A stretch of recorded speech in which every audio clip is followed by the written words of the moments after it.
Assalamualaikum warahmatullahi. Selamat datang di channel saya, Ganis Ramadhani, mantan kuli bangunan dan bandar Batu Akik. Buat sesama penggemar, mohon dilarang saling mendahului ya. Oke, kali ini kita akan bahas kejadian kebakaran pada gedung kantor Kejaksaan Agung pada tanggal 22 Agustus yang lalu. Nah, belum lama ini sudah ada update berita di beberapa media, diantaranya juga sudah ada siaran pers dari Bareskrim Polri tanggal 17 September yang lalu. Saya acukan jempol dalam hal ini karena dikatakan bahwa penyebabnya itu bukan dari hubungan arus pendek, tapi ada tindak pidana. Saya kasihan juga ya kalau misalnya hubungan arus pendek itu selalu dijadikan kambing hitam ya. Padahal dia kan tidak ada ekornya seperti kambing dan dia tidak bisa protes. Oke. Jadi pada topik pembahasan ini agak berbeda. Saya akan coba libatkan kawan-kawan semua untuk ikut membahas secara bersama-sama. Selanjutnya apa ya kira-kira kesimpulan sementara menurut pengalaman dan pengetahuan kita.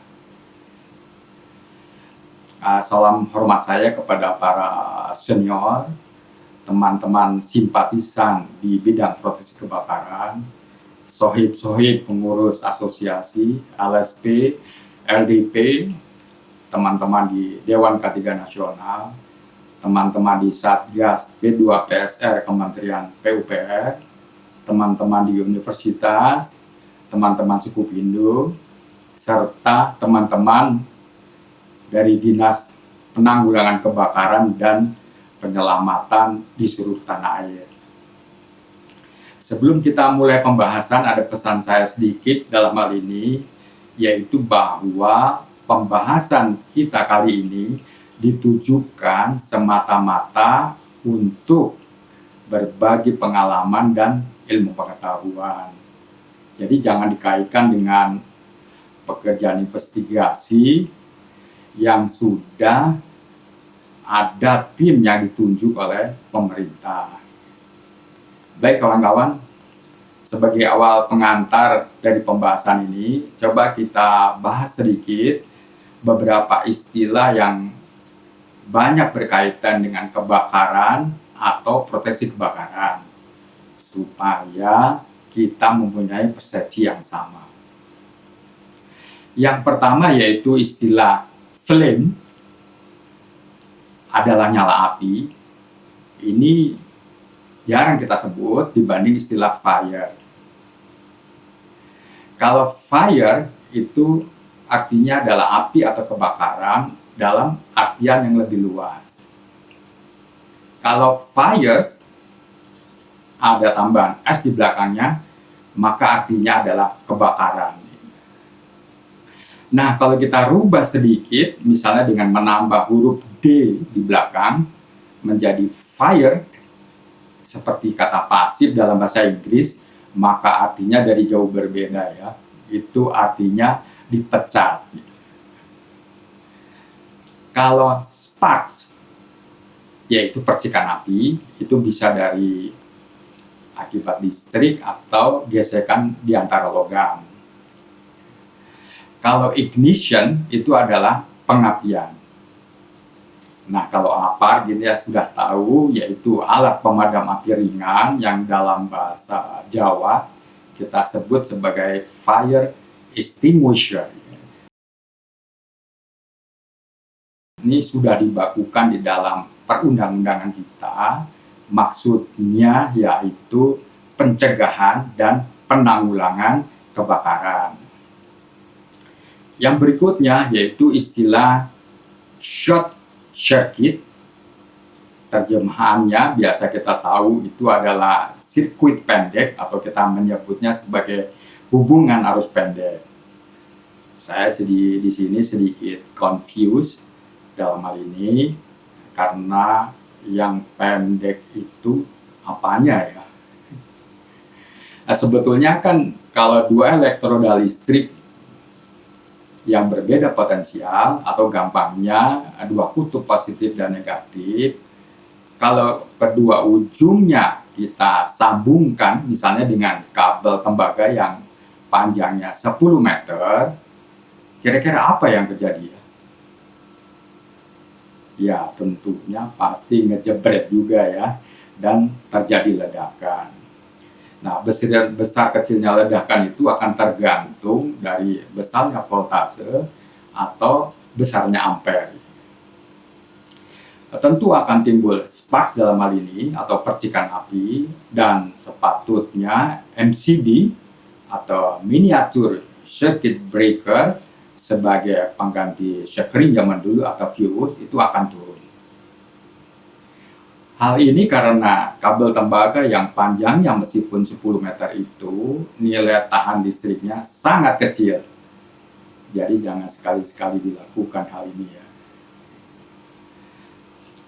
Kalau misalnya ada induksi listrik, akan terjadi loncatan elektron dalam hal ini akibat isolasi yang bocor misalnya, atau sambungan yang kendor kurang kenceng ya. Biasa kita sebutnya itu ngefong. Maka akan terjadi ya panas pada jaringan kabel yang akan terus meningkat, dan jika MCB terlambat bereaksi, mungkin akan keburu terjadi api. Jika sampai terjadi disebut sebagai electric arcing, maka bagian yang kontak pastinya akan lebur dan putus. Tetapi api mungkin sudah terjadi di situ ya. Ada juga yang menyebut short circuit itu dengan istilah korsleting. Yang ini yang kita adopsi dari bahasa Belanda. Tulisannya itu adalah kortluiting, tapi dibacanya tetap saja ya, kortlighting ya. Sebetulnya ada yang mirip dengan terjadinya short circuit ini, yaitu electric arcing atau busur listrik. Ini biasanya dipergunakan pada proses peleburan baja, aluminium, atau logam yang lainnya. Itu yang menghasilkan panas yang cukup tinggi, bisa mencapai kurang lebih 3.750 derajat Celcius. Nah, penggunaan lainnya dari electric arcing itu adalah untuk las listrik, itu prinsipnya hampir sama saja ya. Nah, kalau dua konduktor atau penghantar, misalnya seperti kabel tembaga, dengan beda potensial yang tinggi lalu didekatkan, maka akan terjadi yang disebut sebagai electric arcing. Teman-teman dari jurusan elektro pastinya sudah sangat paham tentang hal ini ya. Jadi mohon maaf dalam hal ini. Nah, kalau dalam olah TKP untuk investigasi misalnya, ini adalah salah satu dari findings yang dicari. Patternnya bagaimana, dan akan sangat berbeda jika misalnya kabel itu terbakar dari pengapian yang lain. Ini sangat penting ya kalau buat investigator ya. Selanjutnya ada juga istilah lain yang kita adopsi dari Belanda dan masih kita gunakan sampai saat ini. Pasti teman-teman tahu itu, namanya brandweer. Bisa kita lihat tulisannya dalam hal ini ya, maksudnya adalah mobil pemadam kebakaran. Maklum kita sudah 350 tahun dijajah Belanda, jadi banyak istilah-istilah yang kita adopsi dari bahasa Belanda. Kalau dalam bahasa Inggris, mobil pemadam kebakaran itu biasa disebut sebagai fire truck, atau ada juga yang menyebutnya sebagai fire engine. Ya. Dua-duanya adalah istilah yang sama. Ya. Berikutnya, ini adalah istilah flash point atau titik nyala ini berbeda dengan yang disebut dengan ignition point atau titik pengapian. Kalau misalnya ditanyakan apakah suatu bahan bakar itu jika telah mencapai flash point-nya akan langsung menyala atau tidak ya? Jawabannya tidak. Flash point di sini maksudnya suatu bahan bakar sudah siap menjadi flame atau menyala apabila ada ignition. Istilah yang berdekatan dengan itu yaitu yang disebut sebagai flashover. Itu adalah kejadian singkat pada peristiwa pertumbuhan api yang sangat signifikan dan mencapai puncaknya di dalam suatu ruangan. Jadi tidak ada terjadi misalnya flashover itu di ruang terbuka ya. Nah, bagi yang mau ingin lebih lanjut, lebih detail, kita bisa membacanya di dalam NFPA 921. Ingat ya nomornya, NFPA 921. Kalau misalnya suatu bahan bakar menyala dengan sendirinya, disebutnya apa ya? Itu disebutnya auto ignition. Tentu temperaturnya berbeda dan pastinya lebih tinggi daripada flash point. Yang mirip yaitu kejadian yang disebut sebagai internal combustion. Ini sama, artinya menyala dengan sendirinya karena proses kimia atau oksidasi.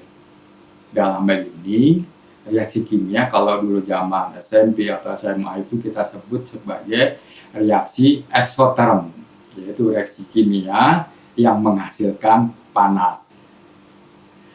Yang selanjutnya adalah istilah backdraft, yaitu ledakan asap dan api yang terjadi pada suatu kebakaran di dalam ruangan yang sangat minim oksigen, penuh dengan asap dan gas panas, lalu tiba-tiba mendapat suplai oksigen secara besar-besaran, maka akan terjadi ledakan. Buat teman-teman komandan lapangan, saya kira perlu sekali untuk memahami tanda-tanda akan terjadinya backdraft ini. Di antaranya biasanya kalau tanda-tanda sudah muncul itu, maka dibunyikanlah sirine dari mobil kebakaran itu. Mungkin kalau ada loncengnya dibunyikan supaya para anggota kita segera keluar dari ruangan ya, atau berlindung ke tempat yang aman.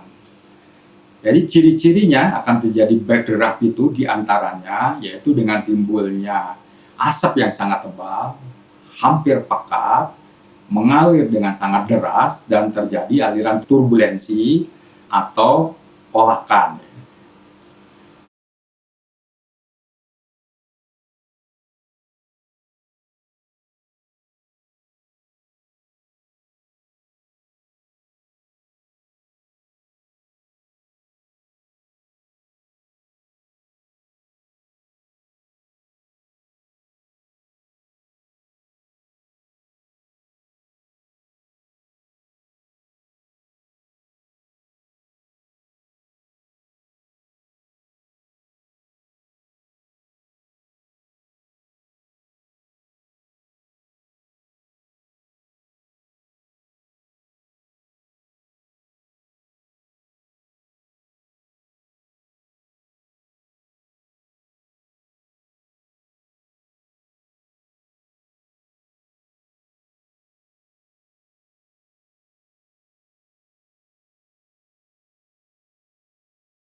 Beda yang prinsip dalam hal ini terjadinya flashover dengan backdraft, diantaranya yaitu demikian ya.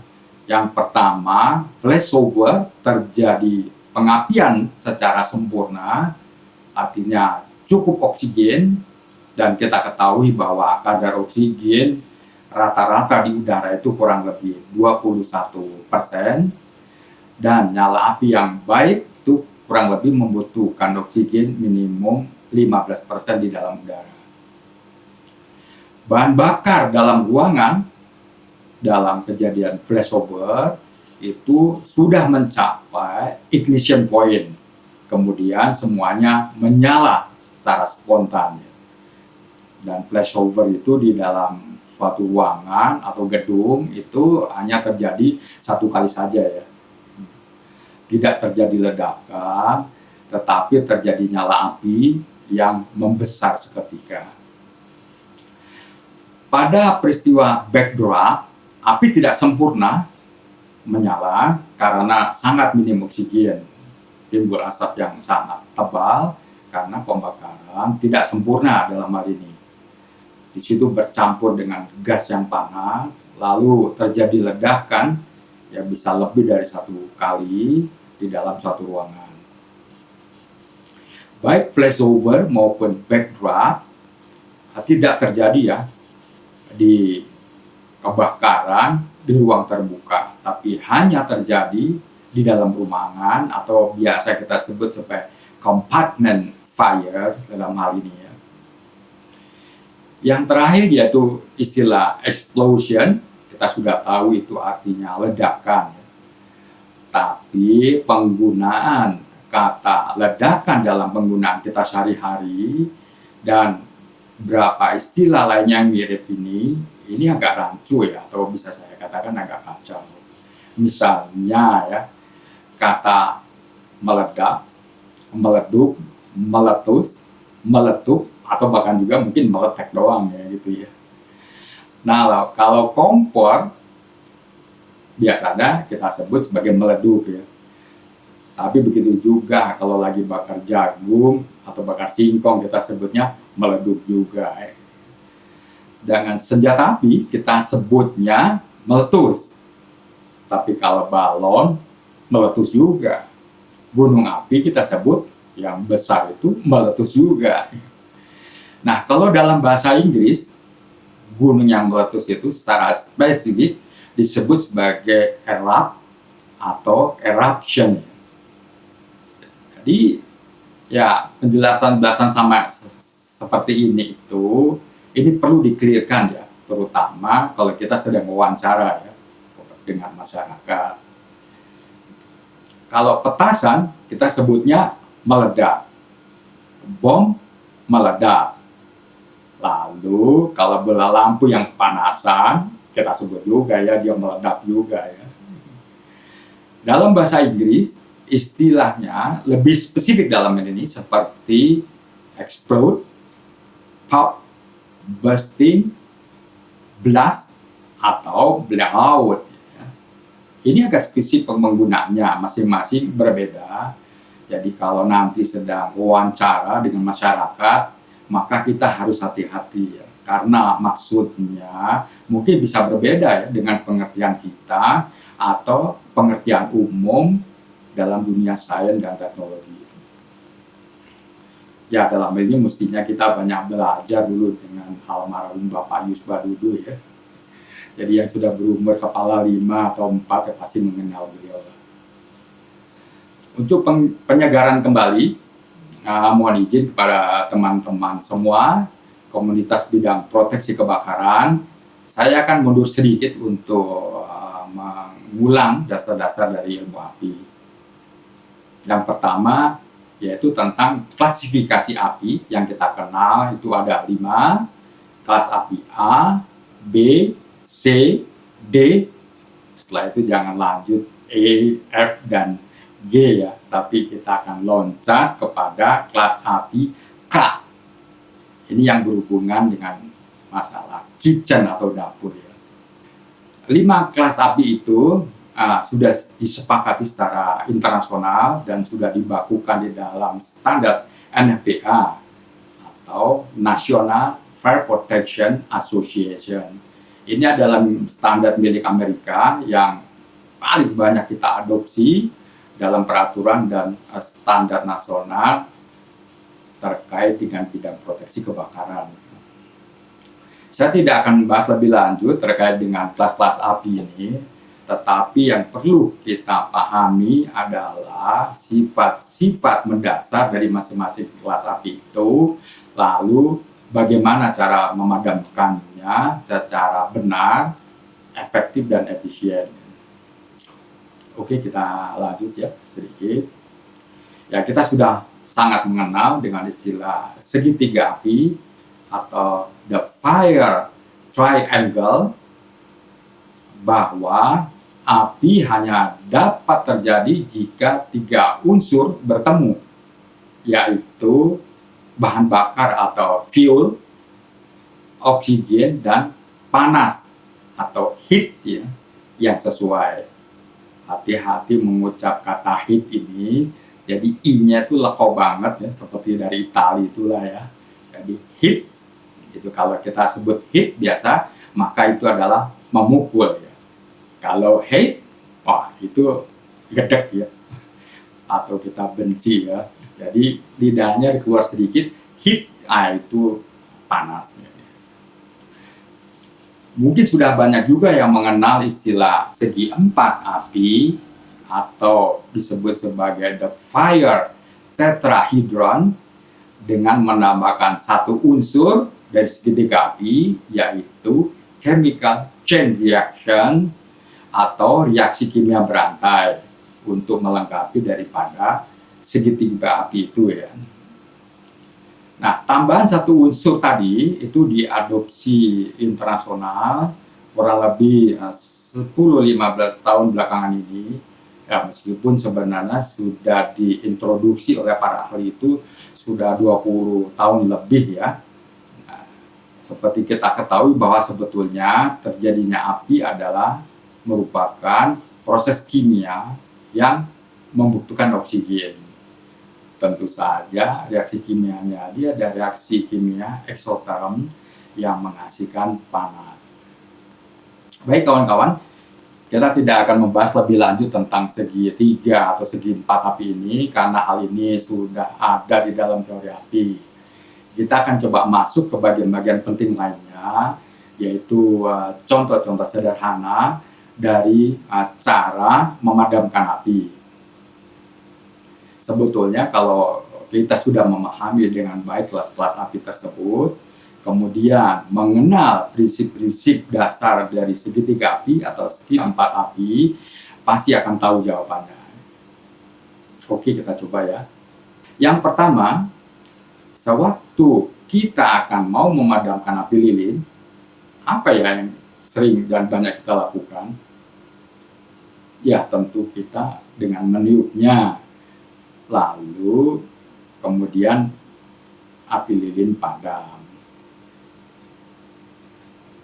Nah, kalau api itu padam, pasti kita sudah menghilangkan salah satu unsur daripada segitiga atau segi 4 api itu. Unsur itu apa yang kita hilangkan? Kalau yang menjawab adalah panasnya, maka saya acungan jempol ya. Mantap. Kita menurunkan panas pada sumbu lilin supaya berada di bawah dari ignition point-nya sehingga lilin tidak bisa menyala. Kalau yang kita hilangkan oksigennya, lah oksigen masih ada di tempat. Kalau kita memadamkan lilin dengan lebih cepat, saya sarankan supaya minum es campur dulu ya. Lalu lilin kita tiup, dijamin pasti akan mati lebih cepat. Kalau zaman dulu, sering ada yang jahil kalau dalam acara ulang tahun, terus di atas kuenya dikasih lilin, berderet, rapat, dinyalakan. Lalu kita tiup, ditiup sebelah tengah, mati dan nyala lagi. Ditiup di paling kanan, mati dan nyala lagi. Apa kejadian ini sebenarnya ya? Nah, ini sebenarnya semuanya kan masih ada. Yang tidak ada waktu kita tiup, kita turunkan panasnya. Tapi waktu dia padam, lilin yang mati itu mendapat radiasi panas dari lilin sebelahnya yang cukup dekat, sehingga dia menyala lagi. Silahkan dicoba ya di rumah, tapi jangan di jalanan, nanti diketawain orang. Contoh yang kedua, ini penting khususnya untuk ibu-ibu yang sering ada di dapur, dan kita sudah sering mendengarnya bagaimana cara memadamkan kompor yang terbakar. Yang paling mudah tentu dengan menutup apinya dengan karung atau kain yang agak tebal. Kalau perlu, bekas handuk ya. Handuk masih dipakai juga nggak apa-apa ya, besok kita beli lagi. Nah, begitu api itu ditutup, maka seketika 1-2 detik maka api akan mati karena tidak mendapat oksigen. Jika ditanyakan misalnya ya, karung atau handuk bekas itu perlu dibasahi dulu apa enggak ya? Dua-duanya jawabannya betul ya. Tetapi kalau kita berhadapan dengan minyak goreng yang terbakar, ini kelasnya kelas K ini ya, kitchen ya kan. Kemudian kita mau tutup ya dengan handuk atau karung yang masih basah itu, yang masih menetes airnya. Apa kira-kira yang akan terjadi ya? Bisa dibayangkan kalau kita sedang menggoreng, kecepretan sedikit saja air, maka akan meletup atau meletek ya. Karena apa? Karena air akan berubah fasa dari cairan menjadi uap pada temperatur 100 derajat Celcius. Nah, kalau sedang menggoreng, temperatur yang umum itu adalah kurang lebih 150 sampai 190 derajat Celcius. Kalau McD, Kentucky Fried Chicken, dia ada termostat. Jadi stabil gitu ya, menggorengnya pada temperatur kurang lebih 160 sampai 170 derajat. Kalau kita agak-agak ada asapnya sedikit ya gitu ya, ada uapnya itu biasanya pada temperatur 190 derajat. Minyak goreng pada umumnya dia akan mulai smoke, keluar asap itu pada temperatur 230 derajat. Jadi jangan sampai dilakukan begitu ya, karena sebentar lagi dia masuk pada flash point, lalu pada ignition point dan akan menyala dengan sendirinya. Baik, kita akan lanjut berikutnya. Sekarang kita masuk ke pemadaman api dengan menggunakan APAR atau alat pemadam api ringan. Kita sudah tahu kelasnya ada beberapa macam dalam hal ini, tapi yang sering kita gunakan itu adalah kelas ABC. Ini bukan merek kecap atau saus ya, tapi ABC itu adalah dia aparnya cocok untuk kelas api A, B, atau C ya. Isi dari apar ABC itu apa ya? Semua tahu mungkin ya. Isinya DCP katanya. Apa itu DCP? DCP itu adalah Dry Chemical Powder ya. Bubuk kimia kering. Nah, sekarang ya, kita harus mengetahui kira-kira DCP itu terdiri dari komponen apa saja ya, bahan kimianya itu ya. Jadi dua yang paling banyak di dalam DCP itu, yang pertama yaitu monoamonium fosfat, dan yang kedua adalah sodium bikarbonat atau biasa kita sebut sebagai baking soda, dan masing-masing ini punya sifat yang sangat spesifik. Ya. Monoamonium fosfat mempunyai sifat cepat meleleh kalau kena panas, sangat lengket dan tahan api. Sedangkan komponen yang satu lagi yaitu sodium bikarbonat atau baking soda ini mempunyai sifat dia dapat mengikat radikal bebas yang ada di udara. Termasuk tentunya oksigen ya. Nah, berikut ini adalah tayangan memadamkan api dengan menggunakan APAR dari jenis DCP. Nah, di sini ada 4 gambar orang sedang memadamkan. Nah, yang saya mau tanyakan, kira-kira ya, gambar nomor berapa yang paling benar? Di sini tidak ada yang salah ya, semuanya oke-oke saja. Tapi saya tanyakan, mana yang paling benar, efektif, dan paling efisien? Jangan terlalu lama untuk menjawabnya. Nanti mungkin ada juga ya yang menghitung kancing 1, 2, 3, 4, 1. Wah, jatuhnya di mana ini ya? Nah, kalau ada yang menjawab gambar nomor 2, maka saya ajukan jempol ya. Ini sudah pantas untuk menjadi master dari instruktur ya. Karena bahan dari DCP itu yang utama yaitu monoamonium fosfat. Itu begitu kita kena panas, dia akan meleleh, kemudian akan meliputi ya, membuat satu lapisan tipis yang sangat lengket dan menutupi ya bahan bakar sehingga tidak bisa kontak dengan oksigen. Oke teman ya, jadi jangan merasa tidak enak karena ya, bahan yang satunya yaitu sodium bikarbonat itu kalau disemprotkan di atas api, maka oksigen dan bahan lain yang ada di sekitar api itu akan diserap ya. Maka api juga kemudian akan mati. Nah, proses pengikatan radikal bebas termasuk oksigen oleh sodium bikarbonat itu adalah memotong salah satu unsur seperti yang ada di dalam segi 4 api, yaitu tambahannya chemical chain reaction. Jadi oke ya, semuanya oke, tapi tadi yang jawab gambar nomor 2 saya berikan jempol ya. Tayangan berikut ini ada tabel untuk penggunaan umum dalam penggunaan APAR. Jadi di situ ada tercantum berapa jenis-jenis APAR, dan khusus untuk APAR ABC atau DCP ini ada yang tidak cocok ya, yaitu untuk kelas K atau kitchen ya. Jadi tolong diperhatikan ya dalam hal ini ya.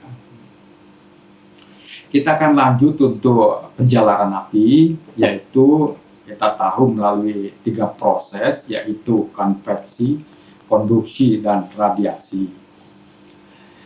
Yang pertama yaitu konveksi, ini yang paling cepat menjalarkan api, di mana lidah api yang panas itu dia umumnya akan naik ke atas dan menjulur untuk mendapatkan oksigen yang lebih banyak.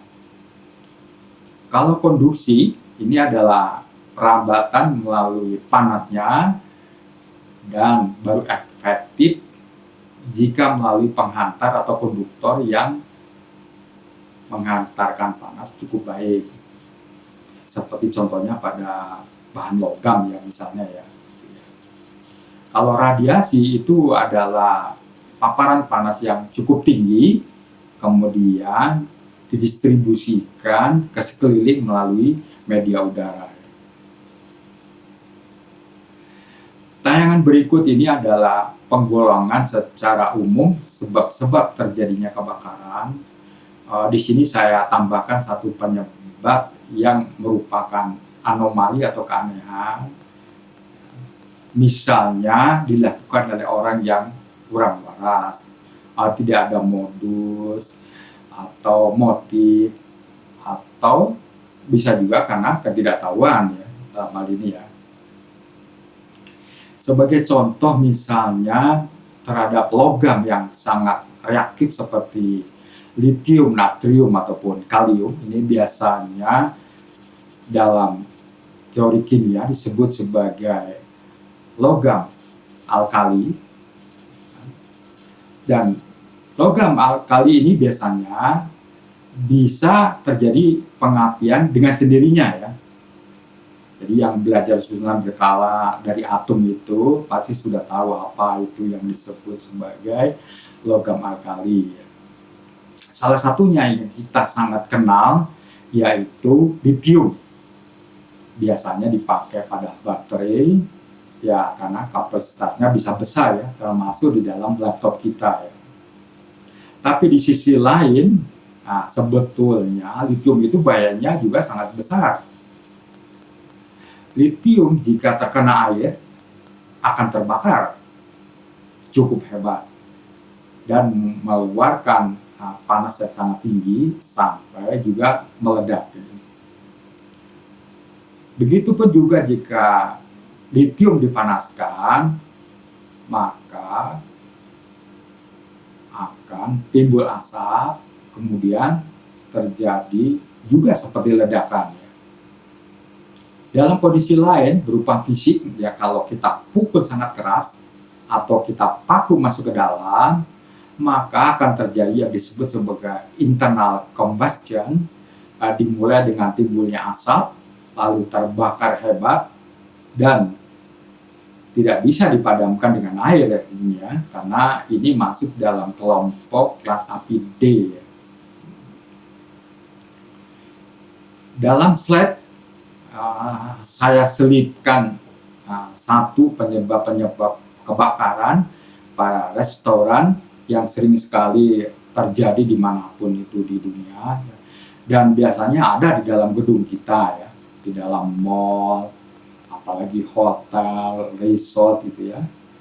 Dan rekod tersebut ini dipublish oleh NFPA setiap tahunnya, juga lembaga penelitian yang lainnya terkait dengan bidang proteksi kebakaran.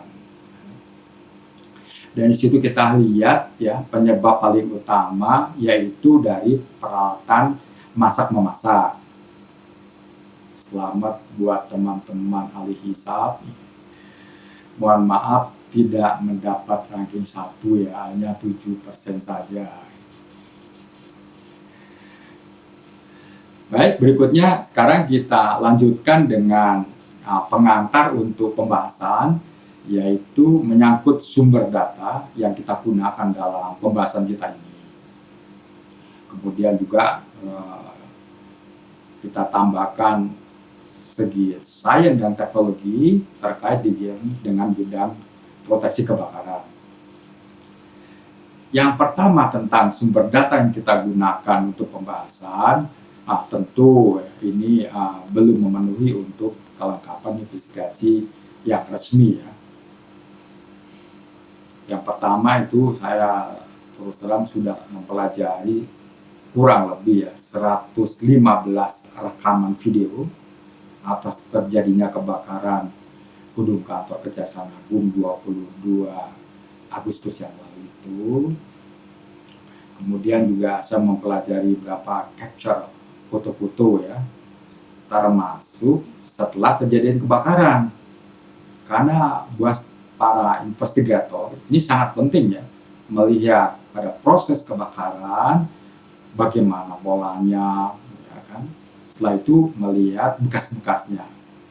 Dari bekas-bekas itu sebetulnya kita dapat sangat banyak sebetulnya untuk memperkuat ya penjelasan bagaimana sebetulnya ya, seperti temperatur berapa yang terjadi dan lain-lain. Rujukan NFPA ini kita pakai diantaranya yaitu NFPA 921. Ini buat yang mau belajar lebih banyak mengenai investigasi, ini saya persilahkan untuk belajar lebih banyak. Judulnya adalah Guide for Fire and Explosion Investigation. Jadi cocok banget ya. Kemudian pendukungnya yaitu NFPA 241 dan NFPA 1033. Jadi yang terkait langsung untuk keperluan investigasi atas terjadinya kebakaran dan atau ledakan. Yang mau belajar, kami persilahkan ya untuk merujuk kepada referensi-referensi itu, di samping juga referensi-referensi yang lain. Untuk pasca terjadinya kebakaran, ini tentu kita perlu tambahan literatur, diantaranya yaitu ASTM 1449 tentang fire standard, kemudian buku-buku literatur tentang building atau material, dan juga mengenai strength of material. Nah, kalau dulu zaman saya masih kuliah itu ya, terkenal karangan Timoshenko, ini malah menjadi buku pegangan standar bagi jurusan sipil maupun jurusan mesin. Para senior pasti tahu itu buku Strength of Material karangan Timoshenko. Kemudian saya juga mendapat informasi tidak resmi dalam hal ini dari salah satu senior saya, bahwa dulu waktu dibangun konstruksi gedung kantor Kejaksaan Agung itu konstruksinya bukan dari beton bertulang biasa atau konvensional, tetapi menggunakan beton baja komposit. Nah, maksudnya bahwa di situ digunakan baja profil dan beton dan juga baja tulangan biasa ya dalam hal ini. Nah, karena ini ada dua bahan yang akan menahan beban dalam hal ini, dan dua-duanya punya sifat yang berbeda secara fisik maupun mekanik, maka pasti ada salah satu mekanisme yang disebut sebagai shear connector. Itu adalah suatu sistem yang untuk memaksa agar supaya beton dan baja profil itu bisa secara bersama-sama bekerja sama. Baik, dan nanti kalau misalnya gedung itu akan difungsikan kembali, saya kira kita perlu melakukan penelitian lebih lanjut terkait dengan shear connector tersebut. Saya kira orang-orang sipil ini paham ya mengenai hal ini ya.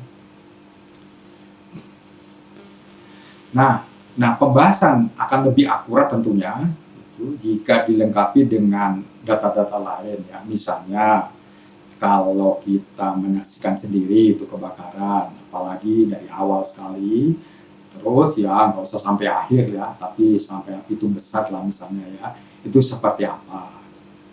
Kemudian kita kan juga tidak melakukan olah TKP ya, baik uji lapangan maupun uji laboratorium. Yang ketiga, kita juga belum memperoleh data teknis dari gedung ya, secara rinci ya. Kalau dulu kan kita nyebutnya itu gambar bestek gitu lah ya. Tetapi data umum pastinya ada. Terus kemudian yang berikutnya, ini akan lebih baik kalau misalnya kita akan melakukan analisa apabila kita pernah tinggal di situ ya. Saya dalam hal ini seumur-umur baru 2 kali masuk ke gedung itu, zaman dulu ya. Tapi jangan ditanyakan untuk kepentingan apa ya. Nah, kemudian yang berikutnya, ini laporan investigasi itu akan lebih akurat apabila ada ya laporan hasil audit gedung tersebut sebelumnya. Yang mestinya barangkali ada waktu penerbitan sertifikat layak fungsi yang dilakukan setiap 5 tahun sekali sesuai dengan peraturan perundangan. Yang berikutnya yaitu apabila kita melakukan wawancara secara khusus ya. Nah, sekarang ini kita lakukan wawancara dari kita untuk kita saja ya. Jadi kita tanya sendiri dan kita jawab sendiri. Kemudian data-data yang lainnya barangkali yang terkait yang masih diperlukan ya. Nah, isu yang beredar selama ini sejak berapa saat terjadinya kebakaran tersebut, diantaranya yaitu asal api katanya dari lantai 6 atau lantai teratas gedung. Kedua, terjadinya api sekitar pukul 7.10 malam hari. Apa betul? Ya, itu kan api sudah membesar baru orang lihat ya. Atau itu laporan yang diterima oleh dinas atau suku dinas terkait misalnya. pasti terjadi yang sebenarnya api pada waktu awalnya masih kecil, pasti jauh di bawah waktu itu ya. Yang berikutnya nomor 3, ya bisa saja ya mungkin ya katanya terkait dengan kasus yang sedang ditangani oleh Kejaksaan Agung. Ini bukan bidang kita, ini di ranah hukum ya. Kemudian yang keempat, ada puluhan mobil pemadam kebakaran serta didukung oleh kurang lebih 200 orang petugas. Cukup banyak ya masukannya ya jadinya. Yang kelima, isi gedung kok bisa ludes ya katanya ya, sampai tidak tersisa begitu, padahal asal api itu kan dari lantai paling atas. Nanti kita akan buat penjelasan ini ya, maaf nanti buat teman-teman tugas penanggulangan kebakaran dan penyelamatan, jangan berkecil hati, nanti ada contoh-contoh ya dalam hari ini. Bahkan tahun 2017 waktu Grenfell di London itu terbakar, itu pasukan elit ya, bukan di Inggris saja ya. Jadi London Brigade Firefighter itu termasuk pasukan elit di dunia, dan itu pun babak belur untuk memadamkan gedung Grenfell yang spesifikasinya gedung itu mirip-mirip ya dengan gedung Kejaksaan Agung. Apa yang mirip itu sebetulnya yang menjadi biang kerok. Kita akan bahas mengenai hal itu. Yang keenam, kobaran api yang sempat meledak pada tengah malam lalu membesar lagi ya, dan baru dapat dipadamkan setelah kurang lebih 11 jam pada pagi harinya pada waktu itu, pada hari Minggu. Nah, berikut ini saya akan coba berbagi sedikit beberapa literatur terkait dengan sains dan teknologi yang mungkin kemungkinan besar akan kita pakai sebagai bahan pembahasan kita. Slide yang pertama, yaitu di sini ada contoh sumber pengapian dan temperaturnya. Jadi kalau cigarette itu di situ ada tulisannya ventilated dan ada unventilated. Jadi maksudnya kalau ventilated itu, maaf ya, kalau rokok lagi kita tarik, nah itu temperaturnya segitu ya, kurang lebih 400 sampai 780 derajat. Tapi kalau sedang kita diamkan, rokok itu temperaturnya hanya 288 derajat Celcius. Kemudian yang kedua, itu saya beri tanda, itu adalah match. Itu adalah korek api macam gini. Kalau kita nyalakan, itu temperaturnya cukup tinggi ya. Pada waktu nyala itu temperaturnya kurang lebih 600 sampai 800 derajat Celcius. Nah, sekarang lawannya ya, pada api kelas A kita tahu itu adalah bahan umum yang mudah terbakar, biasanya terdiri dari kertas ataupun kayu ataupun kain ataupun itu plastik barangkali ya. Nah, di sini ada yang saya berikan dua tanda. Yang pertama yaitu kayu, di situ tulisannya ignition temperature of various wood.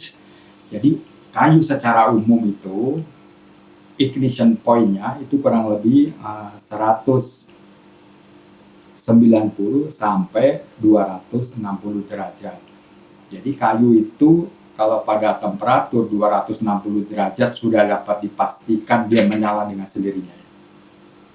Kemudian kan paper, itu kertas ya, dia mulai menyala dengan sendirinya itu antara temperatur 218 sampai 246.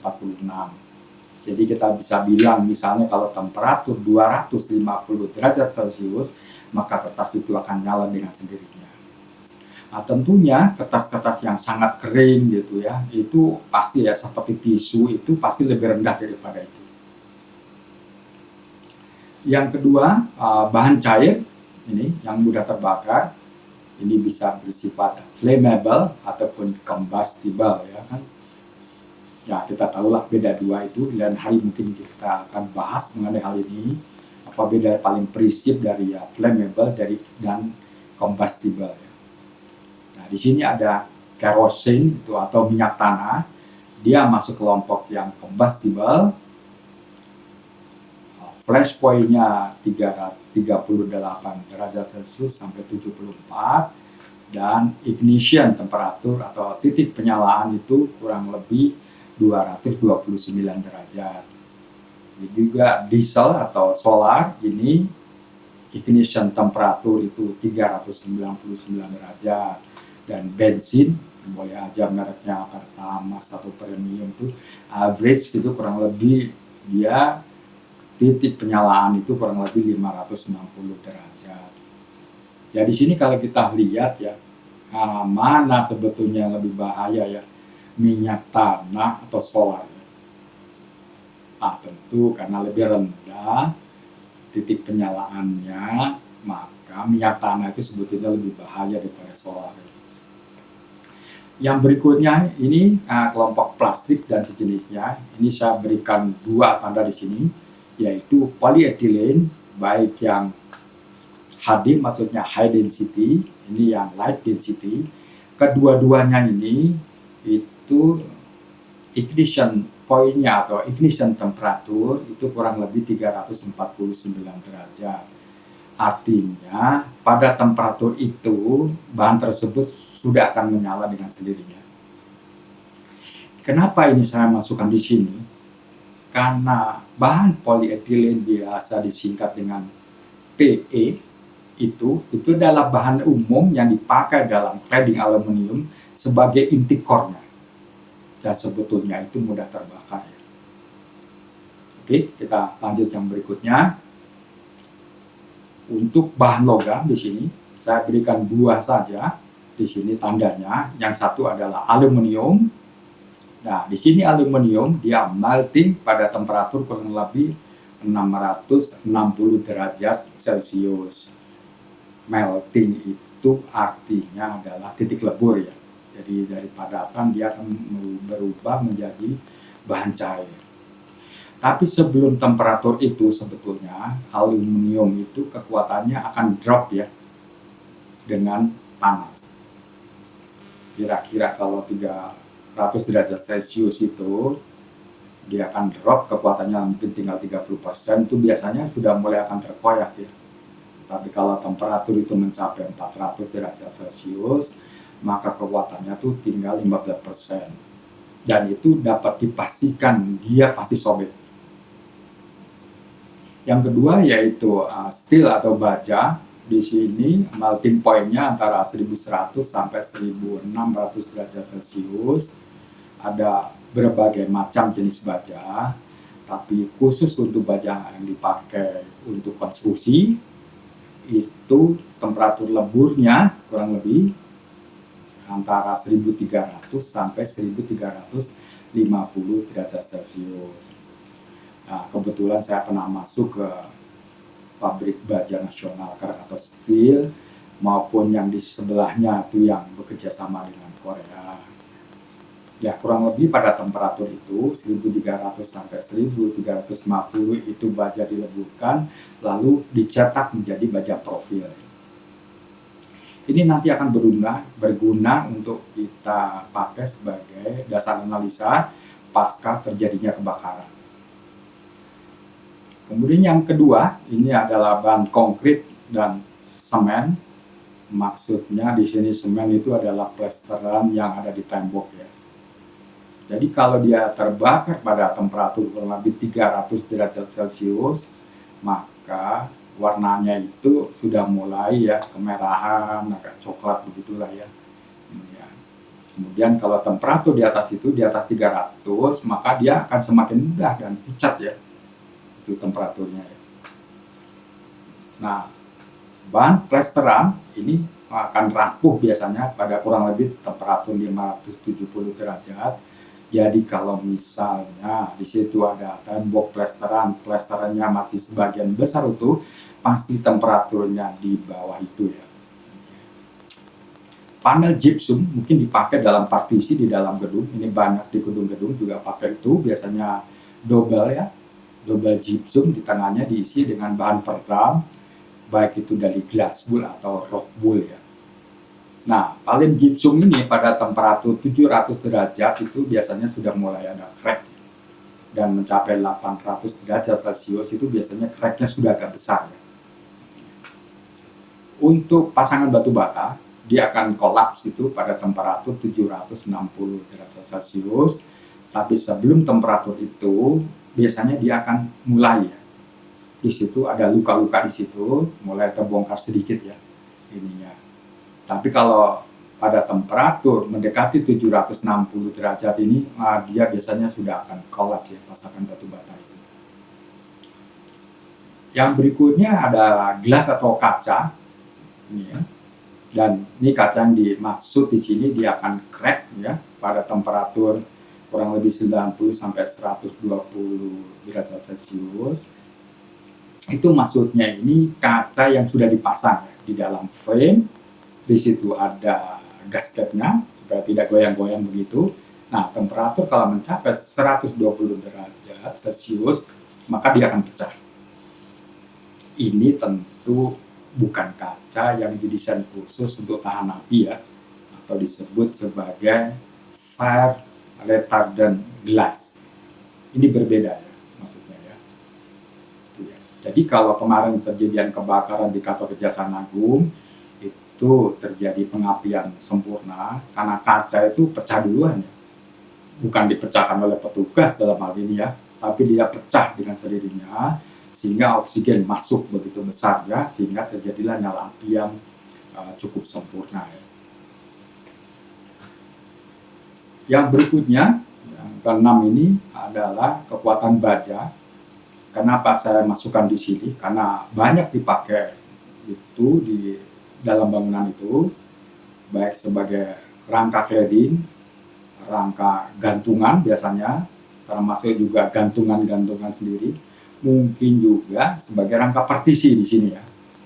Jadi baja itu kalau kena temperatur sampai 600 derajat Celcius, kekuatannya itu kurang lebih tinggal 40% saja.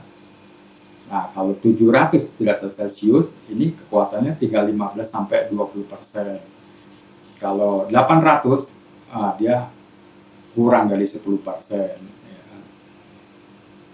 Jadi dalam hal ini sebetulnya kita bisa duga ya, di dalam gedung itu, nanti kita lihat itu bagaimana ya. Kalau dia mencapai di atas 700 itu atau sampai 800 temperatur dalam gedung itu, maka semua konstruksi baja di situ dijamin dia pasti akan kolaps, akan runtuh semuanya. Ini ada tayangan mengenai khusus aluminium, karena ini nanti akan jadi kajian kita lebih lanjut, karena sebetulnya bahan cladding aluminium ini adalah biang keroknya. Jadi kalau teman-teman itu melihat yang terbakar sangat hebat segala macam itu, ini sebelumnya ini yang bikin gara-gara. Ini dugaan awal, tapi hampir dapat dipastikan. Masalahnya bukan lembaran aluminium yang terbakar, tapi isi dalamnya itu. Isi dalamnya itu adalah kemungkinan besar polietilen yang sebetulnya bahan itu bersifat mudah terbakar. Sebetulnya kalau aluminiumnya tidak sobek, maka di dalam itu tidak dapat suplai oksigen. Ya meskipun sudah sampai ignition point, tapi dia tidak dapat menyala karena tidak dapat akses oksigen. Begitu sobek sedikit aluminium, maka dia akan terbakar. Nah, yang berikut ini adalah ranking penghantar panas. Ini untuk pelajaran kita ke depan juga buat teman-teman ya, dari petugas penanggulangan kebakaran dan penyelamatan. Kalau kita berurusan dengan kebakaran maktal dalam hal ini, aluminium ini sebetulnya adalah penghantar panas ya, yang cukup baik. Dari semua logam, aluminium itu menduduki ranking kedua di bawah daripada tembaga. Jadi hati-hati ya dengan aluminium ini. Sebetulnya waktu terbakar itu dia sudah menjalarkan panas ke sana sini. Sebetulnya itu yang terjadi, makanya agak susah untuk memadamkannya. Nah, kita akan coba mulai ya pembahasan karena ujung-ujungnya kan kita mencoba ya berdasarkan pengalaman dan pengetahuan kita. Kemudian terus terang kita masih kekurangan berapa data. Sudah kita sebut tadi di sebelumnya ya, apa saja yang sebetulnya kalau mau investigasi lebih detail data-data itu harusnya diperoleh. Tapi nggak apa-apa, kita akan coba saja, ya kan? Nah, suatu gedung dikatakan dibakar atau terbakar itu ya ada dua kelompok dalam hal ini. Dikatakan dia terbakar itu biasanya ya dia tidak ada niat. Yang kedua, tidak sengaja. Yang ketiga, lalai atau abai. Nah, tetapi lalai dan abai ini itu dapat dipidana ya. Baik merujuk pada Undang-Undang 28 tahun 2002 tentang bangunan gedung maupun ya dalam KUHP dalam hal ini ya. Yang berikutnya ya apabila gedung itu tidak layak fungsi ya, maka gedung itu kemungkinan akan terbakar. Nah, kalau dibakar atau di situ ada unsur arson atau kesengajaan, itu biasanya kan ada niat ya yang sudah direncanakan ya, atau bisa juga ya dengan tindakan spontan dalam hal ini ya. Yang kedua itu ada modus ya, ada motif tertentu.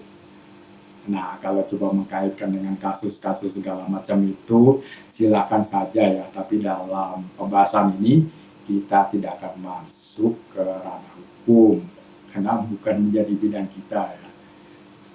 Dan yang lainnya ini saya masukkan apabila terjadi keanehan ya, atau anomali.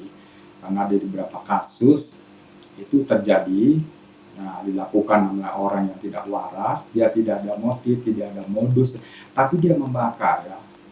Manfaat untuk dia juga mungkin tidak ada. Atau mungkin juga karena ketidaktahuan ya.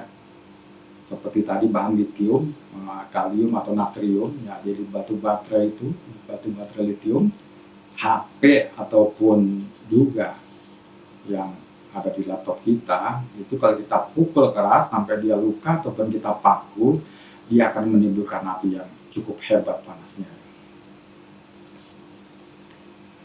Ini adalah bahan-bahan yang saya coba kumpulkan ya dari literatur, dari pengalaman saya pribadi maupun merujuk kepada NFPA 921. Nah, biasanya suatu kebakaran itu kita sebut tidak sengaja, dugaan awalnya itu sebagai berikut ya. Saya coba data ini kurang lebih ada 17 macam. Jadi kalau masuk ini disebutnya tidak sengaja ya. Yang pertama di sini tentunya kita sebut sebagai korsleting listrik atau hubungan arus pendek ya, ya. Padahal kasus-kasus di dunia itu kalau didata secara umum ya rounded itu kurang lebih hanya 30% kebakaran di dunia itu pada gedung-gedung itu yang disebabkan oleh hubungan arus pendek atau korsleting listrik. Nah, kalau di kita kan ya korsleting listrik ini sudah jadi jawaban umum ya, baru berapa jam sudah dinyatakan karena hubungan arus pendek ya. Seperti itu. Sebetulnya kalau kita lakukan investigasi secara profesional itu kita bisa bedakan itu. Kabel itu terjadi misalnya korsleting atau sampai terjadi elektrik arcing dengan kabel itu terbakar, katakanlah sampai putus kabel itu sama sekali bisa beda. Dan kabel itu kan kalau misalnya dari tembaga itu tidak mudah ya kalau terbakar itu ya misalnya ya, dan dia meleleh. Baik, ini ada daftarnya ada panjang, misalnya kebakaran kompor, alat masak, karena instalasi, alat pemanas, dan seterusnya ya. Nah, coba kita lihat misalnya, kalau ini kita coba analisa dari kita untuk kita, ya, seperti apa kira-kira hasilnya. Benar nggak ini tidak sengaja, atau yang satunya, artinya ada unsur kesengajaan. Kita tes yang ini dulu lah ya. Yang pertama, korsleting listrik. Saya kasih tanda tanya. Padahal dari Barreskrim sudah membuat press release dalam hal ini, siaran pers gitu ya, bahwa dinyatakan itu bukan dari hubungan arus pendek.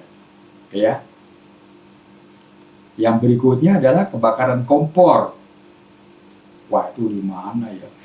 Di lantai atas kebetulan nggak ada masak-memasak di situ ya, kita coret aja lah. Instalasi atau jaringan LPG yang bocor. Ada di situ nggak pakai gituan. Kita coret. Alat pemanas listrik atau lainnya yang ditinggalkan. Saya kasih tanda tanya karena pernah ada kasus nyata, kebetulan saya ikut di situ. Ini karena ada alat masak yang bersangkutan itu mau ngopi, memanaskan air panas, kecil alatnya, dicolok di colokan listrik, ya, dan ditinggal, entah pergi kemana, sampai airnya habis dan dia panas luar biasa. Kebetulan ditaruh itu di atas meja, dan di situ ada beberapa kertas yang mudah terbakar. Artinya dia terjadi kebakaran meskipun yang bersangkutan tidak berniat untuk itu. Ya, tapi ini kan sudah unsurnya mengarah-ngarah ya ke lalai atau abai gitu ya. Jadi kita coba ya, nanti bisa di rumah ya sendirian satu persatu ya, mana saja gitu ya. Misalnya katakanlah rokok misalnya, apa bisa rokok itu membakar gitunya. Kalau rokok itu taruh di kertas, kira-kira terbakar nggak kertasnya? Mungkin tidak ya. Tapi kalau rokok itu dilempar ke tempat sampah yang ada tisunya, hati-hati nih ya. Lebih dari 50% itu akan terbakar. Oke ya, jangan lempar-lempar puntung rokok yang masih nyala ke tempat sampah sampai tahu di situ ada tisunya atau bahan kelas A lainnya yang mudah terbakar. Oke ya, jadi nanti ini kita kumpulkan masing-masing ini. Nah, kalau jawabannya bukan atau tidak, ini kita singkirkan dulu. Oke. Kalau jawabannya iya, kita kumpulkan. Tapi juga bukan berarti ya, kalau misalnya kedapatan 2, 3 gitu, yang iya, lalu kita katakan, wah sudah pasti ini tidak sengaja ya. Tidak begitu ya. Jadi biarpun dia sudah kedapatan iya 2, 3 atau bahkan lebih, bisa saja ya, satu dengan lainnya itu akan saling meniadakan ya dalam hal ini ya, karena bertentangan. Oke bro and sis ya. Ini sementara untuk checklist penyebab kebakaran yang tidak disengaja. Ya. Nah, sebelum kita masuk ya ke bagian inti, sebenarnya ini kan ya, sebetulnya saya kurang senang ya. Belum apa-apa sudah ada praduga tak bersalah nih, kayaknya ada deh nih gitu ya, unsur kesengajaan ya. Saya kira itu kurang fair ya buat kita yang di bidang proteksi kebakaran ya, secara profesional ya, harusnya kita bisa fair dalam hal ini apa adanya berdasarkan pengalaman dan ilmu pengetahuan. Baik teman-teman, yang akan kita saksikan berapa tayangan video singkat, tidak lama ini, durasinya hanya kurang dari 1 menit. Ada 3 atau 4 tayangan video, nanti bisa dilihat di situ. Intinya adalah di dalam video itu kita akan melihat ya, asal api itu benar nggak sih dari lantai 6? Benar nggak sih ada kebakaran hebat begitu? Kenapa dia menjalar dengan secepatnya? Betul nggak itu seperti itu? Dan seterusnya ya. Dia sendiri aja deh. Ya kan, saya sih udah mempelajari 115 rekaman video, tapi ini saya cuplikan kira-kira yang berkaitan erat dengan pembahasan kita pada kali ini. Oke teman-teman, oke, saksikan dulu sebentar.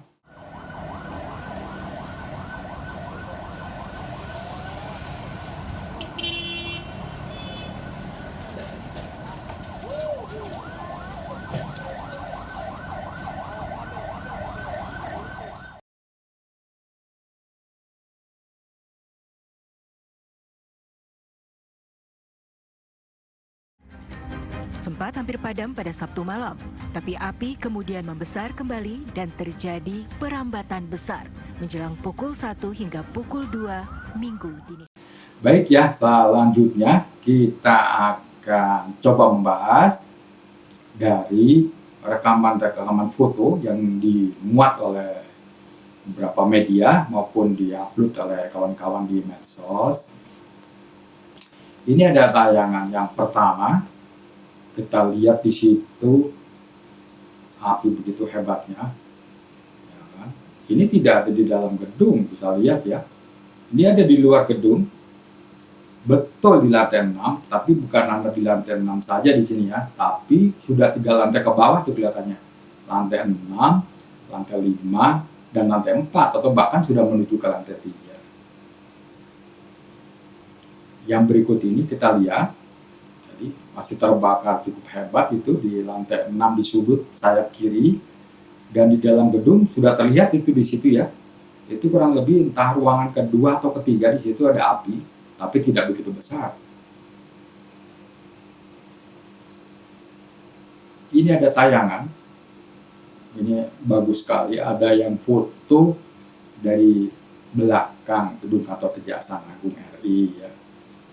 Itu pertama, masih kecil apinya, kemudian dengan sangat cepat membesar, dan foto yang ketiga itu seperti flashover yang terjadi di dalam ruangan. Ya, kebetulan ini terjadi di outdoor, artinya di ruang terbuka. Pasti bukan flashover. Lalu apa itu yang terbakar begitu hebatnya? Tayangan berikut ini kita lihat perambatan api itu melalui cladding aluminium ke arah horizontal maupun ke bawah dengan sangat cepatnya. Saya rasa ini butuh waktu untuk merambat ini tidak lama ya. Tidak akan sampai 15 menit, saya kira sudah sampai kepada titik ini.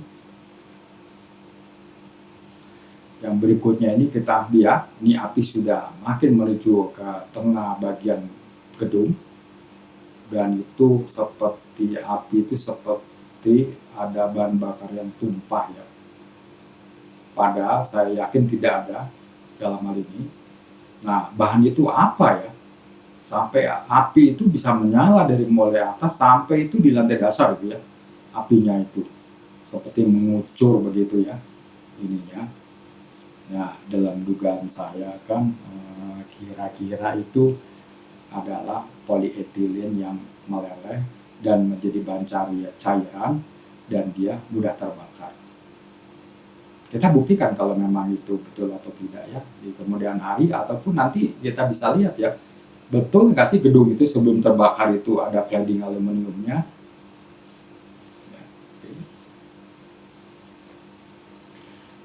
Rekaman berikut ini kita lihat api sudah menuju di tengah bagian dekat lobi dalam hal ini. Nah, tapi dalam ruangan-ruangan lain di dalam gedung, kita lihat di sayap kiri, sebagian itu sudah mulai padam apinya, atau kita sebut biasanya tuh udah mulai jinak katanya. Lucu banget ya, api ada yang jinak gitu ya. Nah, ini terlihat ini ya, kenapa dia kok sepertinya dia sudah mau padam begitu ya. Nah, dugaan sementara kalau saya menduga itu apinya hanya kelas A dan bahan bakarnya cuma sedikit gitu kan, jadi dia keburu mati duluan sebelum dipadamkan. Kehabisan bakar dia capek. Yang berikutnya kita lihat itu nyala dengan sangat hebatnya, itu di dekat lobi daripada gedungnya, dengan bagian-bagian lain itu masih menyala di situ, tapi belum terlihat bagian yang mengalami flashover. Ini tayangan yang lain kita lihat, nah semuanya menyala, tapi yang hebat itu yang di dekat dengan lobi.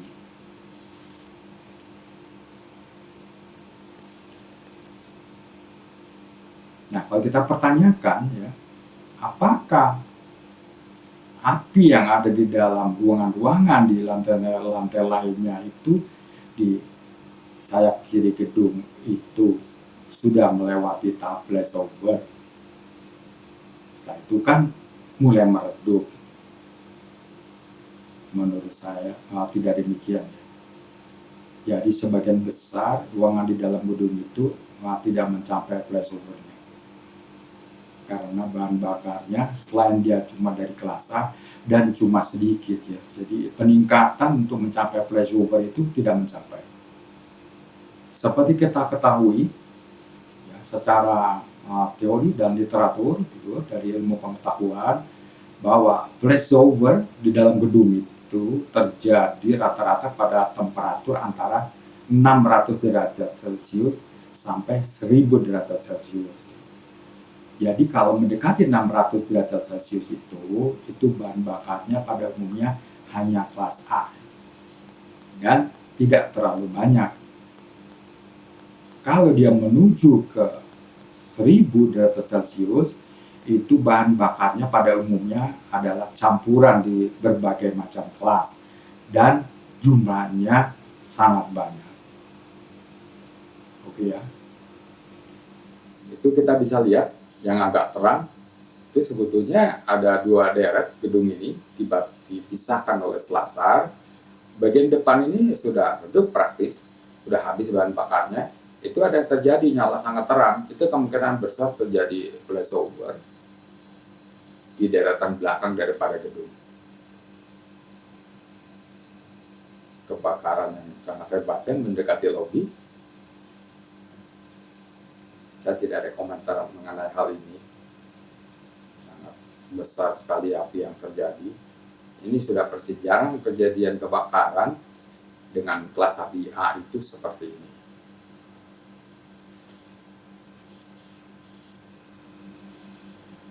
Ini ada mobil pemadam kebakaran dengan tangga. Tapi ini sudah bagus tindakan, artinya coba dicegah di tengah supaya tidak menjalar ke ujung. Tayangan berikut ini itu menunjukkan kepada kita bagaimana sebetulnya api itu bukan hanya menjalar melalui bagian depan daripada gedung, tapi juga melalui bagian belakang. Ya kita lihat itu apinya cukup besar juga ya, terlihat. Ya tentu kalau dari jalan kita tidak bisa melihat ya. Tapi kalau kita pakai drone atau dari gedung yang tinggi di sekitar itu, kita akan dapat melihat. Ini juga terlihat agak frontal tapi agak atas sedikit posisinya, kita bisa lihat asap di bagian belakang ya. Nah ini sudah hampir tahap final, artinya api sudah menjalar ke hampir semuanya dari bagian sayap kanan gedung.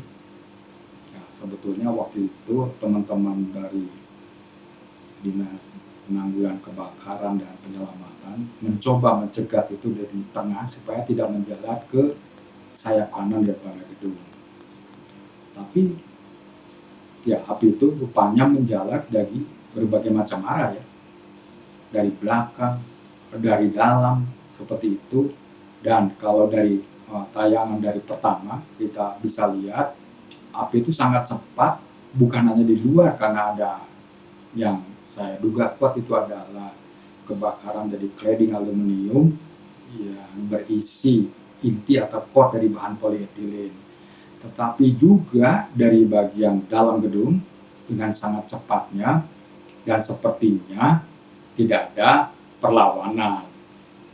Maksud saya belum mengadjust dalam ini, tapi secara umum sepertinya sprinkler tidak bekerja atau kemungkinan lainnya memang tidak terpasang. Nah tentu kepastian mengenai ini kan dengan mudah ya, kita datang ke lokasi, kita lihat, karena dengan temperatur yang begitu tidak mungkin ya bahan dari pipa sprinkler maupun yang lain-lainnya termasuk balap-balap itu dia akan cair, nggak mungkin ya, karena dia baru akan mencair baja itu pasti di atas 1300 derajat Celcius. Dan itu mustahil terjadi kebakaran itu di dalam gedung. Rekor tertinggi di dunia itu memang pernah terjadi mendekati 1300 derajat Celcius di dalam gedung, tapi itu kondisinya sangat khusus dengan berbagai macam isinya bahan bakar dan lain-lain dan sangat banyak. tapi itu sangat jarang terjadi. Nah, flashover saja itu hanya terjadi temperaturnya kurang lebih dalam gedung antara 600 sampai 1000 derajat Celcius. Oke ya temannya, ini saya tidak mengklaim sana sini, menyalahkan sana sini, tapi sepertinya tidak ada perlawanan dari gedung itu sendiri ya, sistem proteksi kebakaran aktif. Ini kita lihat pasca kebakaran itu di lantai atap terpasang solar cell. Selamat ya dari api. Padahal dia sangat rentan ya kalau kena kebakaran. Jadi di sini kita bisa lihat bahwa sistem proteksi kebakaran pasif dalam hal ini adalah lantai atap itu berfungsi sangat baik ya.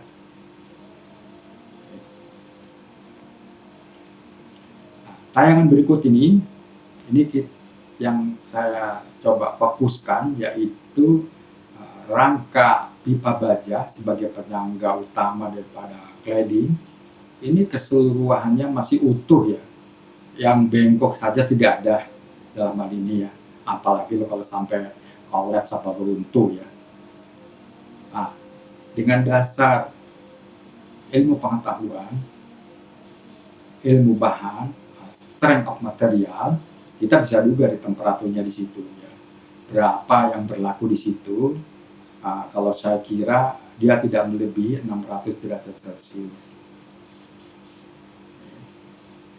Karena kalau lebih dari itu sampai 700 misalnya, maka sebagian daripada konstruksi baja itu dapat dipastikan minimal bengkok atau bahkan sudah ada yang kolaps dalam hal ini ya. Nah, di sisi lain kebakaran terjadi di cladding itu berhubungan dengan ruang terbuka, artinya panas yang terjadi itu akan didistribusikan ya dengan cara meradiasi ke sekelilingnya. Jadi berbeda ya, kalau dalam ruangan itu bisa terjadi akumulasi panas, makanya bisa terjadi flashover dalam hal ini ya. Kita lanjut, kita lihat itu bukan hanya rangka utama penyangga daripada cladding, tapi juga struktur rangka sekunder dari penyangga itu. Nah, kecil-kecil itu ya bajanya biasanya ini baja hollow disebutnya, berbentuk rektangular begitu. Masih utuh itu semuanya, belum ada yang runtuh dalam hal ini ya. Jadi kita bisa duga itu temperaturnya dengan berdasarkan kepada sains teknologi dan ilmu bahan atau material yang tadi sudah kita tayangkan di depan ya. Nanti dipelajari aja di rumah ya. Ini pasca kebakaran ada di bagian dalam gedung, kita lihat sebagian daripada penggantung daripada plafon maupun instalasi yang lain di atas plafon itu sebagian sudah ada yang runtuh, tapi sebagian juga ada yang masih utuh ya, berdiri ya. Nah, di situ kita bisa menduga ya berapa sebenarnya temperatur yang terjadi di dalam gedung itu. Nah, tentu di masing-masing ruangan akan berbeda ya, tergantung dari jumlah dan jenis bahan bakarnya. Oke. Ini tayangan berikut ini agak lucu juga ya. Itu terlihat ada outdoor atau kita bilang ini dari AC split digunakan di situ. Isinya adalah kompresor di situ ya. Nah ini itu terlihat masih utuh ya casingnya ya. Bahkan salah satu itu saya beri tanda panah di situ. Itu samar-samar terlihat ya merek AC-nya itu. Wah itu kalau terlihat jelas ya, wah top ya, AC itu bisa ngetop ya. Rupanya ini digunakan bahan cat, mungkin dia enamel ya, dan oke punya ya. Ya tentu bagian-bagian yang lain dari si dalam kompresor itu atau unit outdoor itu sudah mulai rusak dan mungkin terbakar. Oke ya kawan ya. Ini terlihat dalam tayangan foto berikut ini, itu adalah sisa-sisa daripada cladding dari aluminium yang waktu itu menjadi lembek. Tentu belum sampai cair dalam hari ini, karena kalau dia cair gitunya, itu cipratannya itu akan jadi lain ya. Itunya. Jadi sobek-sobek di sini terlihat Nah, tentu sekarang dia udah keras lagi ya, aluminiumnya itu ya. Oke, kita masuk lagi di bagian dalam daripada gedung setelah terbakar. Ini mungkin teman-teman dari investigator yang diinvestasi oleh pemerintah mengambil gambar ini, dan dari sini kita banyak belajar ya. Kita bisa lihat gantungan plafon di situ masih banyak yang berada di tempat, dinding masih kelihatan di situ, belum terlalu banyak yang rusak apalagi rubuh. Jadi kalau dinding batu bata, pasangan batu bata, kita tahu bahwa dia akan kolak itu kurang lebih pada temperatur 760 derajat Celcius. Jadi saya perkirakan kalau belum ada yang sampai rontok sama sekali ini, ya dia pasti di bawah 700 lah kurang lebih. Nah, seandainya itu dari bahan partisi gypsum itu crack itu kurang lebih mulai retak-retak itu pada temperatur 600 derajat.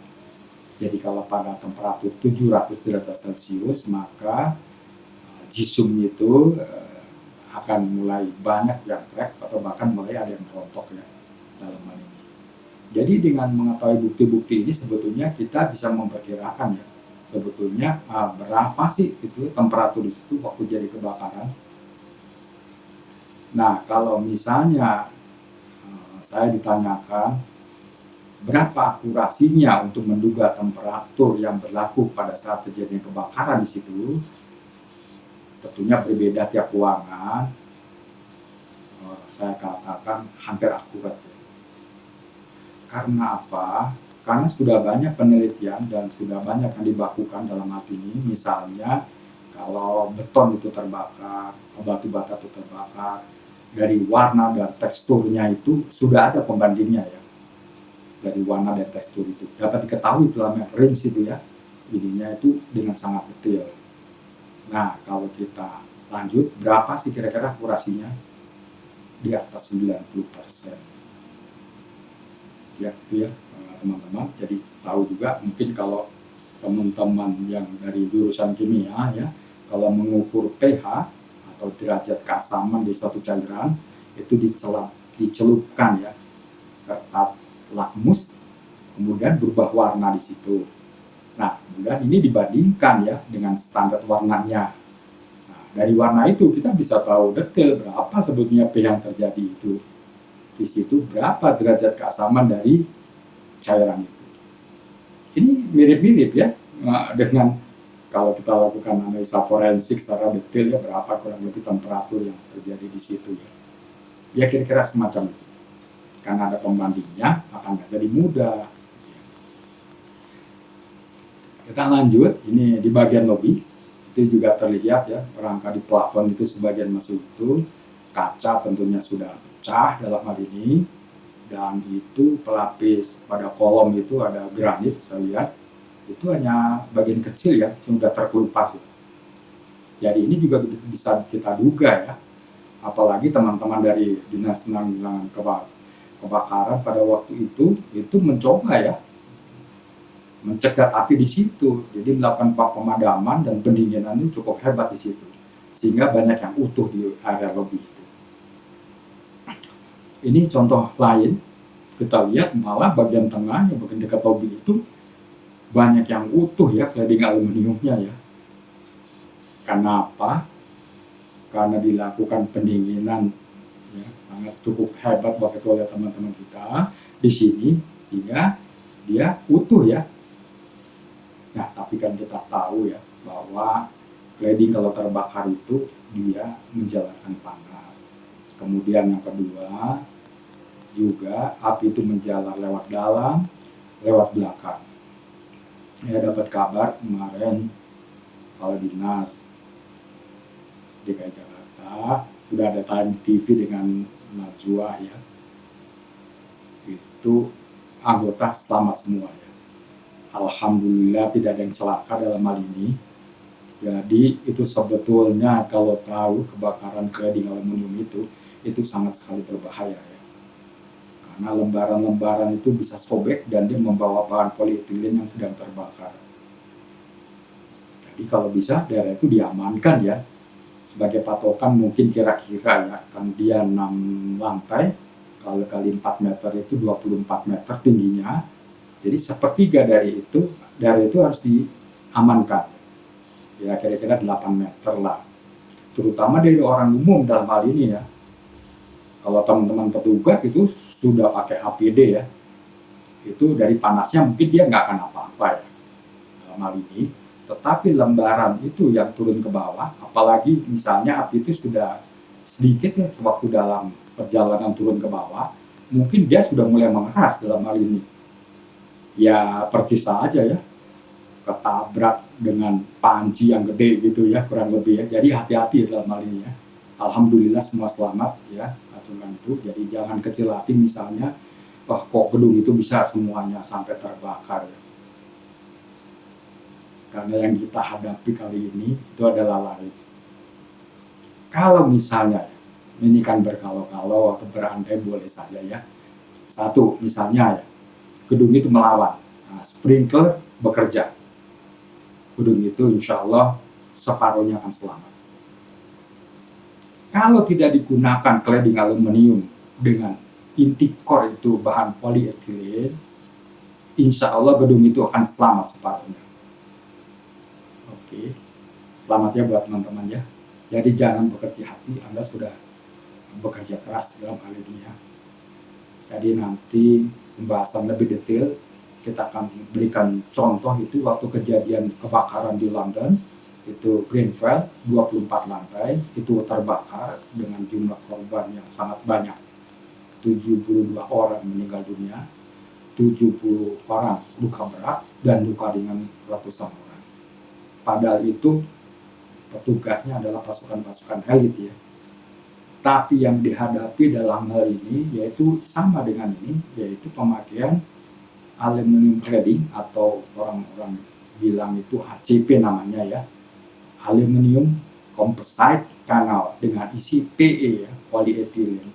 Ini sangat bahaya ya. Oke, selamat buat teman-teman ya. Nah sekarang setelah kita lakukan pembahasan bersama-sama, melihat videonya, bagaimana ya kira-kira kesimpulan awal menurut ya teman-teman, menurut kita semua lah ya. Ya tentu dengan data yang sebetulnya masih kurang. Coba kita cek ya. Misalnya dari isu ini, apa benar asal api dari lantai 6? Mengapa dalam waktu singkat api sudah membakar separuh gedung pada bagian sayap kiri?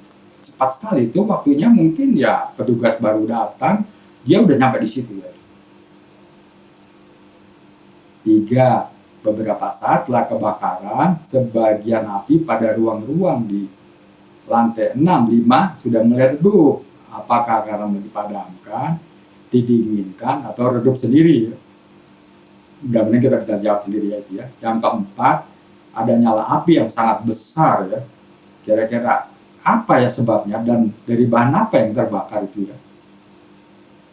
Saya kira sudah kita bisa jawab itu ya, kurang lebih, meskipun ini belum 100%, tapi kira-kira itu kebenarannya sudah sangat tinggi ya. Yang keenam, apakah partisi atau sistem kompartementasi sebagai bagian dari sistem proteksi kebakaran pasif berfungsi dengan baik? Kita lihat ya dan tidak ya. Sebagian mungkin berfungsi dengan baik, tapi karena digunakan juga partisi-partisi, mungkin di situ ada kaca 120 derajat udah pecah, api bisa menjalar, kan? Mungkin juga ban jisumnya terlalu tipis partisinya, mungkin dia tidak sampai 600, sebelum itu 500 dia sudah crack ya mungkin, tapi itu kemungkinan yang belum dapat kita pastikan setelah olah TKP ya. Nah sekarang indikasi kesengajaan kan. Nah kita cek sendirilah ya dalam hal ini, karena sudah dapat dasar-dasar begitu ya, kita data nih kurang lebih ya. Nomor 1, ditemukan sisa bahan bakar yang mudah terbakar. Wah, ada hidrokarbon katanya. Yang sudah pasti bahwa polietilen itu adalah hidrokarbon. Senyawa kimianya itu disebut sebagai C2H4. Ya, tentu komponennya hanya karbon memang dengan hidrogen ya. C2H4 itu adalah senyawa polietilen. Kemudian yang kedua, asal api dan dari berbagai lokasi atau pada lokasi strategis untuk bisa membakar gedung itu ya supaya habis gitu. Apa betul? Sepertinya satu lokasi aja itu ya kan, di ujung sana di lantai atas. Kalau dia pandai dia bakar di bawah. Ya, mungkin saja misalnya dia sangat smart dan ini sangat langka sekali. Misalnya dia tahu ya, dibakar aja kalau itu misalnya itu tahu ya cladding aluminium itu isinya adalah polietilen. Bisa dibakar pakai korek api? Nggak bisa nyala ya, karena panas yang dibakar ke arah aluminium itu akan disebarkan panasnya ya, dan sampai dia terluka baru bisa terbakar. Satu-satunya bisa bakar dia itu adalah las ya. Jadi hati-hati menggunakan las di situ pada cladding aluminium, karena dia kalau sudah menyala susah ya memadamkannya ya. Ya kita buat di sini masing-masing terus kurang lebih butir 3, 4 dan seterusnya. Terus ya, kita buat itu penggolongan, mana yang kita sisihkan, mana yang jawabannya mendekati iya gitu ya. Nah lalu yang iya itu ya kita konfirmasi satu dengan lainnya, ada yang memperkuat, satu dengan yang lainnya ada yang memperlemah atau bahkan meniadakan dalam hal ini. Oke ya, jadi direkam saja daftar checklist ini, kemudian dianalisa sendiri kira-kira apa kesimpulan menurut kita ya, karena pasti ada kekurangan dan tidak akurat sekali karena kita mengandalkan data-data yang ada tanpa melakukan olah TKP, forensik, dan lain-lain. Ini hanya berdasarkan pengalaman dan ilmu pengetahuan. Oke ya teman-teman ya. Jadi tidak terlalu panjang. Terima kasih sudah mau mendengarkan dalam hal ini. Mudah-mudahan kita bisa cepat tayang lagi untuk membahas lebih detail daripada ini. Contoh-contoh kasus yang mirip atau hampir sama, contoh-contoh kasus yang ada di luar negeri yang hampir sama dalam hal ini, dan kita bahas ya sebetulnya bagaimana kita cara mengatasi dalam hal ini. Kalau saya ditanyakan sekarang ini, berapa persen gedung-gedung tinggi dan gedung sedang yang memakai bahan yang mirip atau sama dengan yang dipakai di kantor Kejaksaan Agung ini, saya katakan di atas 70%. Jadi kita menyimpan bahan itu yang kelihatannya kekar, dan ini akan kita bahas jauh lebih detail mengenai hal ini. Terus bagaimana kira-kira mitigasi kita ya, dari regulasi, dari teman-teman dinas harus melakukan antisipasi, termasuk juga nanti buat pemilik dan pengelola gedung ya, termasuk NKGG, manajer keselamatan kebakaran gedung, harus melakukan mitigasi dan antisipasi dalam hal ini. Kalau terjadi, apa yang harus kita buat dalam hal ini? Nah, kalau kita koordinasi, mungkin akan lebih baik dalam hal ini. Ya. Baik, teman-teman, saya mohon maaf jika ada kekurangan di sana-sini. Itu karena ini tayang buru-buru, konvensional, tidak pakai studio, hanya di kamar saja. Ya, mohon izin saya tidak pakai ini karena tidak ada orang di sini. Ininya, cuman saya doang. Dan 2 orang kru yang sekarang ini tidak ada di ruangan ya. Jangan lupa ya, kalau dalam hal ini bisa dong di like dan subscribe ya, supaya bisa tayang terus-terusan dan lebih cepat untuk di-upload di YouTube ya. Baik, itu kawan-kawan sekalian, terima kasih banyak atas perhatiannya, dan terima kasih saya juga kepada kru dalam hal ini, Devi Garcia dan juga Gary Garcia, karena saya gaptek dalam bidang IT, saya hanya bisa presentasi saja memakai PowerPoint. Oke kawan-kawan, nah, sekian saja, lebih kurangnya saya mohon maaf. Wabillahi taufiq wal hidayah. Wassalamualaikum warahmatullahi wabarakatuh.